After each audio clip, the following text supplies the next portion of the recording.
আমাদের নিয়োগ হয়েছে, তো আমরা অফার পেয়েছি এসটিপিইটি পোস্টের জন্য আমরা অফার পেয়েছি নভেম্বরের 24 তারিখে এবং ডিসেম্বরের 8 তারিখে আমরা অফার অলরেডি সাবমিট করে দিয়েছি। তো অফার যে সাবমিট করেছি 3 মাস হয়ে গেছে। অ্যাকচুয়ালি আমরা সবাই তো প্রায় 106 জন ক্যান্ডিডেট, আমরা সবাই প্রাইভেট স্কুলে জব করি, তো জব করতাম অ্যাকচুয়ালি। তো আমাদের তো নোটিশ দিতে হয় প্রাইভেট স্কুলে, 1 মাস আগেই নোটিশ দিতে হয় স্কুল ছাড়ার আগে। আমরা তো সম্ভবত সবাই ভেবেছিলাম যে উইদিন 15 ডেজ অর 1 মান্থ আমাদেরকে জয়েনিং দিয়ে দেওয়া হবে। আমরা সবাই চাকরি ছেড়ে দিয়ে প্রাইভেট স্কুলে যেখানেই ছিলাম চাকরি ছেড়ে দিয়ে আমরা সবাই এখন ঘরে বসে আছি। আমরা এখন বেকার অবস্থায় বসে আছি। আমাদের এখন কী করণীয়? আপনারা টোটাল কতজন? 106 জন ক্যান্ডিডেট। 3 মাস ধরে আমরা শুধু পাওয়া যাচ্ছে কিছুদিনের মধ্যেই আপডেট পাইবেন। তো আজকে যখন আমরা গেলাম দেখা করতে, আজকে আমাদেরকে একদম জানিয়ে দেওয়া হয়েছে যে আমরা কিছু জানি না, আপনাদের প্রয়োজন হলে আপনার মিনিস্ট্রিতে গিয়ে কথা বলুন। তো সবথেকে বড় ব্যাপার হলো মিনিস্ট্রিতে গিয়ে আমরা কেন কথা বলবো? আমরা তো ডিপার্টমেন্টের আন্ডারে আমাদের রিক্রুটমেন্টে হচ্ছে, তো আমরা তো ডিপার্টমেন্টে আসবো বারবার জানার জন্য যে কী সমস্যা, কিসের জন্য আমাদের এটা আটকে আছে। আমাদেরকে বলা হয়েছে মিনিস্ট্রিতে দেখা করার জন্য। তো আমরা যে মিনিস্ট্রিতে দেখা করতে যাবো সেখানেও তো আমাদেরকে অ্যাপয়েন্টমেন্ট দেওয়া হয় না। তো আমরা অবভিয়াসলি আমরা ডিপার্টমেন্টে আসবো, কিন্তু ডিপার্টমেন্ট থেকেও যখন এখন এরকম বলা হচ্ছে, তো আমরা কার কাছে যাবো? আমরা তো এখন নিরুপায় হয়ে আপনাদের ডাকতে বাধ্য হয়েছি। আমাদের এখন কী করার আছে?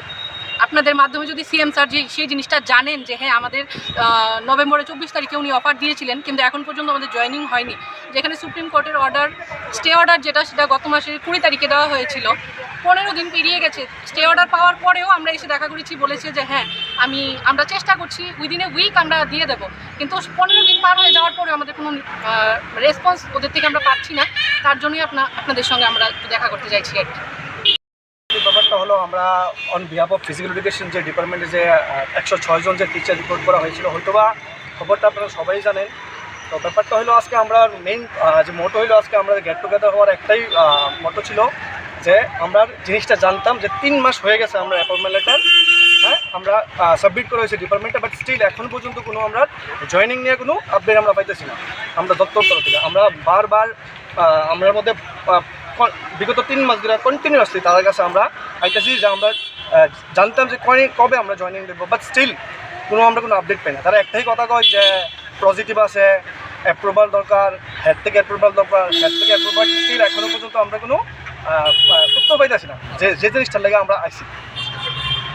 আর আজকের ব্যাপারে যে ঘটনাটা হইলো যে আমরা এখন হয়তোবা আপনারা জানেন যে ডাইরেক্টর স্যার চেঞ্জ হয়েছে। তো হয়তোবা আজকে টাইম লাগে আমরা দেখা করলাম যে স্যার কইলো যে 2 দিন হয়েছে তাই না সিটে হয়েছে জয়েন্ট ডাইরেক্টর, তো তাই কিছু জানে না ব্যাপারটা নিয়েছে। তো একটাই কথা স্যার আপনার কাছে যে আপনার থ্রুতে আমরা সবাই কাছে জিনিসটা পৌঁছাতে চাই যে 3 মাস ধরে যখন একটা ডিপার্টমেন্টের অ্যাপয়েন্টমেন্টটা দেওয়ার পর 3 মাস ধরে কমপ্লিট আপনার ডিসেম্বরের 8 তারিখে অ্যাপয়েন্টমেন্ট লেটার আমরা সাবমিট করছি।